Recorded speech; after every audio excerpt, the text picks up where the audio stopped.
A pleasure to meet all at last, and welcome back to the Vlog-A-Thon 5.0. And let's not forget, I got a lot of things to say here, especially with this home stretch that I have going on with the Vlog-A-Thon 5.0. But again, with all the stuff I've already spoken of, it's pretty hard to imagine exactly what I could potentially come up with, at least within the next 3 to 4 weeks. But let's keep in mind, I got a lot of things figured out, and I do have tons of great stuff out there set to premiere, just so this way we don't have to worry too much about me getting a little too overpressured about a busy schedule. I've been able to have some careful preparations for this stuff, especially for such moments like this. But the most important thing to realize here is simply the fact that I got tons of great stuff planned. Projects of all sorts, left and right. And then of course comes the project that relates to my new car. Of course, you've talked about it before. I've mentioned how it definitely is a unique piece of machinery. For a 2014 Nissan, it definitely has a lot of quirks, features, and unique things that really help set it apart from other models in its own library. What I would like to talk about here, though, is just the fact I've had a lot of things happen since I bought it a little while after my birthday. Of course, you remember the first vlog, I basically talked about going from Jeep to Juke, and well, that's basically what it was. But that was months ago. Now, I'd like to emphasize on the fact that buying yourself a newer vehicle, even if it's not completely brand new, having a used vehicle does have its difficulties. Sometimes there are problems that can show up when you least expect it. And as a matter of fact, I do have a couple of things I would like to speak of here in this episode of the Vlog-A-Thon. First of all, 2 months ago, the first week of September, one of the best weeks I might have ever had, so to speak, because it was definitely going so well, I figured that nothing bad would ever happen. But then what do you know? After 5 years and 2 months of being a licensed driver and also just upgrading to a more premium series of licensing. This is basically one of those type of driver's licenses that I could literally have all the way to, if I'm not mistaken, 2030. Yeah, 2030. That is a pretty long time from now. I never would have figured I'd ever be eligible for that kind of license, but yet, here I am. But yet, what happened one night, driving to work, and what do you think happens? Take a wild guess what happens on nightfall when it comes to driving on the roads. Patrols are out there looking for any kind of activity that could be deemed suspicious and criminal. And what do you think happens next? Well, the unthinkable goes down. I get pulled over. I'm not kidding. I get pulled over. And would any of you care to guess exactly what happened at that time? What on earth happened that caused me to get pulled over just like that? Well, you know what? If y'all want to be nerds yourselves, like me, maybe listen on in a little bit longer. You'll see for yourself. Just listen closely. I get pulled over because I have 5 sets of headlamps. And one of them is out. Seriously. A bulb in one headlamp of 10 that I have in my vehicle. I got the standard ones, which I typically use when turning on the headlights at night. Fog lamps, backup lamps, hazard lamps, and brights. That's 5 in total. 5. That makes 10. 10 total lights. And even if one goes out, I still have 9 left that will be helpful to function when driving at night through fog or through any sort of things that could obscure vision from the driver or potentially from an unknown pedestrian who might be around the corner. I got 9 headlamps. Only one of them is out. Yet I still get pulled over for it. This is just so unreal.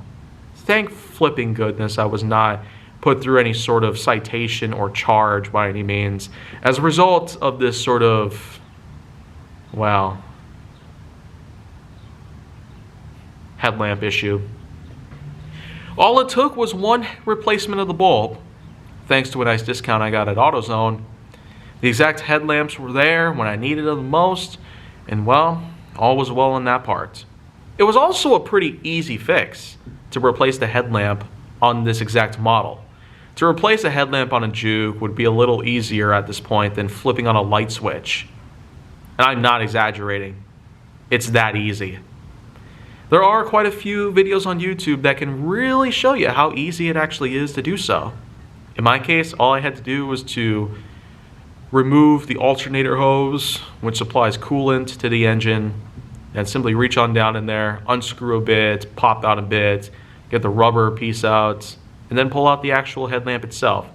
A cable connects to it which supplies electricity from the battery to the lamp itself. And after that sort of quick swap procedure, it took me about 15 minutes to do so. And when I finished it, it was pretty awesome how easy it was just to do that. As for the other headlamp, it'd be a little more complicated, but thankfully I don't have to worry about that becoming an issue overnight or anytime soon, so to speak. Nothing really has happened to that one anyways, so I guess I don't have to worry too much about it. But then of course there are a couple of other things I will need to talk about here. In terms of how certain things function, this thing can really be fuel efficient. I could potentially get a minimum of 50 miles to the gallon on this exact vehicle. And with a 10-gallon tank, if you do yourself the math, if I put in the maximum fuel efficiency procedures and attributes, then that could mean I could get 500 miles in a single tank worth of fuel. I could go from Milwaukee, Wisconsin, all the way down to maybe somewhere out in the country around here. I could probably go down maybe as far as Tennessee, or even more than that, perhaps. I could go pretty darn long in terms of distance from here to there, which is definitely an improvement over my last vehicle, which was a 2001 Grand Cherokee. And even before then, I technically had a bit of a hand-me-down in the form of a 2003 Land Rover, which also was debatably bad in terms of how it functioned and whatnot and how it performed on the roads. But of course, we certainly just can't forget the fact that going forward, I'm probably going to have the kind of money that will be necessary to make sure that every car I own becomes a very big, responsible project. I not only have a unique relationship with everything that I own that is considerably expensive, my new phone, my new camera, my new laptop, so much so I practically made them seem like that they're sentient beings. I even gave them all names. Of course, the Nissan Juke. I refer to it as Duncan, after the singing and swing, rock and roll and narrow gauge engine from Thomas and Friends, but that is probably giving it too much credit. I just like the name Duncan, as well as Scotland. I happen to be a fan of both of those things, so it only made sense to me. As for everything else, well, that could be a whole different topic here on the Vlog-A-Thon if I can find the time to do so. Now, of course, if there's one other thing I should mention here in regards to car troubles or anything that I have planned for the future, it would have to be the battery itself. Yes. As I mentioned before, there's a lot of things that the battery can help to function, from powering up the wheels to providing headlamp and tail light functions, interior illumination and gauge clusters and readouts, to electronically actuating the locks from the inside out, and various other functions. The battery is the main conduit / source of power that can help provide all of those functions. And apart from anything else, of course the vehicle does run on typical unleaded fuel, but it actually is compatible with the more recent biofuel known as E85, which is unbelievable. I could save a lot of money refueling by using just E85 in my fuel tank. So that is definitely something. I could just prove it as well, but again, I don't have the time for everything. But the battery, on the other hand, though, Not too recently, much like with the headlamp issue I got pulled over for that. But for this issue, my battery at one point became dysfunctional. Seriously. The battery, turns out that it actually went through some serious corrosion. There were tons of alkaline battery acid powder all over the battery itself. It was actually leaking from the leads. It was leaking primarily from the positive lead. The same exact lead that you had to connect a positive cable to when trying to recharge a battery. And I've actually gotten to have some help from people in trying to get the thing jump started, but eventually, after I did some digging, after I also did some cleanup here and there, eventually I found out that the answer were, at the time at least, was to actually have the battery completely replaced. But it turns out when I was cleaning off the dust here, I actually managed to get some contact with the cables when recharging it. And no, I had to unplug the cables before I started trying to clean up all of that acid that was all over the battery, just to make it cleaned up and whatnot.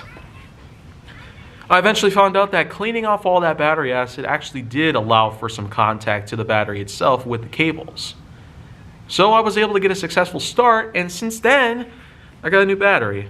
And now, everything seems to be okay with it at the very moment. But you never can tell what will happen next.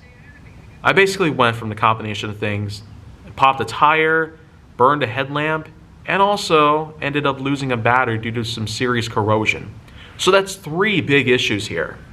I guess the next big issue here, and I mean really big issues, like I could have a busted up windshield, or maybe the engine block could be smashed from a collision, or maybe something else terribly bad could happen to it that could cause it to be totaled.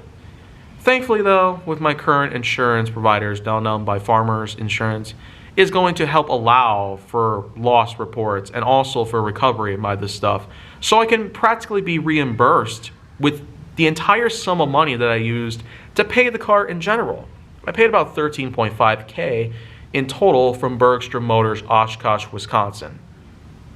Yeah, I had to drive all the way out to Bergstrom and Oshkosh just to get a hold of this. Thank goodness it was a really good deal though, because many of the others were just ridiculous. I mean, you could get yourself a 2012 Nissan Juke for 17 grand and 55,000 miles. Yeah, they had multiple Nissan Jukes out there because they were way too overpriced, a little too small for some people's tastes, and also had a lot of miles in some cases. So in my case though, I got a nice, decent amount of miles on it, 88,000 when I bought it, and it was 2014, was nice and cleaned up, and also had plenty of other things in there that the previous owner had put together. But apart from a tire blowing out, a headlamp busted, a battery ended up losing, those 3 things are they're probably just going to be the start of what I should probably expect in the future.